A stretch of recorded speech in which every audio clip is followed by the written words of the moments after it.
María Camila, gracias. Por otra parte, el gobierno y la Cámara de Representantes ya preparan los pasos a seguir para corregir el vicio de trámite de la reforma pensional por los que la Corte Constitucional la devolvió al Congreso. Se espera la citación a sesiones extra para la próxima semana. Estos son los detalles claves del fallo. Se solicita aprobar en cuarto debate el texto definitivo aprobado por el Pleno del Senado de la República, debidamente publicado en la Gaceta del Congreso.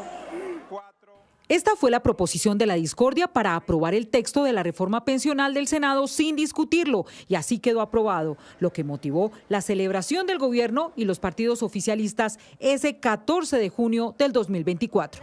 Sin embargo, varios congresistas advertían la inconstitucionalidad por no haber debatido el articulado.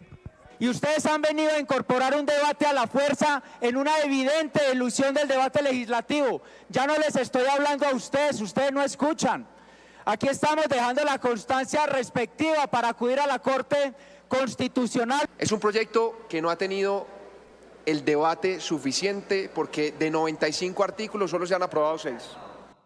Y precisamente eso fue lo que evidenció la Corte Constitucional al estudiar la reforma pensional, que en el último debate no se discutió el articulado y que fue aprobado con una proposición, lo que se calificó por el alto tribunal como un vicio de procedimiento, y por eso ordenó devolverlo a la Cámara de Representantes para que repita ese último debate, permita la discusión de la reforma y luego vote. Y este vicio de trámite tiene que ver no solamente con el trámite en particular, sino con la respectiva votación, teniendo claro que si bien es cierto, se dio una votación, la misma no fue discutida. Por este vicio, la Corte suspendió la entrada en vigencia de la reforma pensional prevista para este 1 de julio y debe ser el Congreso el que fije una nueva vigencia. Para esto, la Corte le ha dado un plazo de 30 días, una vez el Congreso sea notificado de la decisión, para que se dé el debate que se podrá realizar en sesiones ordinarias o en extraordinarias. Dice la Corte que este término no cobija la conciliación de llegar a ser necesaria. Pero el alto tribunal determinó que se mantendrá 2 partes de la norma, el que permite el traslado de fondo de pensiones y el que permitió la elección de la CAI, que es la entidad que administrará el componente complementario del ahorro individual. De igual manera, están dejando en uso y de aplicación directa el artículo 76 de la misma reforma pensional, que en este caso sería la libertad de poder continuar con la doble asesoría o el retorno, teniendo claro el llamado régimen de transición. Una vez la Cámara de Representantes cumpla con la exigencia de la Corte, la reforma pensional deberá regresar a la Corte Constitucional, que verificará que el procedimiento en el Congreso no viole la Constitución. Una vez cumplido ese paso, la reforma entraría en vigencia. Ahora veamos las implicaciones o cambios que se pueden generar con el fallo de la Corte para todas las personas que están en el sistema pensional. Henry González, usted nos cuenta los detalles.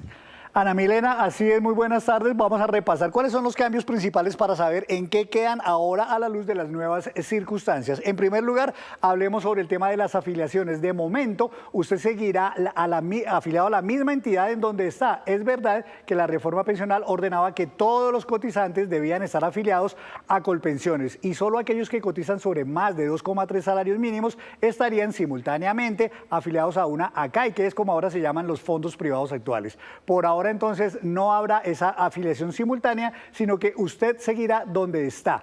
Algunas personas habían seleccionado entonces, por ejemplo, una ACAI, eso fue hasta antes de mitad de enero, para que, por ejemplo, escogieran Porvenir, Protección, Colfondos o Escandia, si allí debían hacerse los aportes que superaran los 2,3 salarios mínimos. 212.000 personas escogieron esa ACAI, a otros 237.000 que no escogieron, se les asignó, pues esa selección por ahora queda en firme todavía, porque pues con la suspensión de la reforma pensional se dijo expresamente por la Corte que esto se mantendría vigente. Hablemos ahora de los traslados de régimen pensional, y es que se abrió una posibilidad para que las personas pudieran trasladarse entre Colpensiones a un fondo privado o del fondo privado hacia un régimen, digamos, público.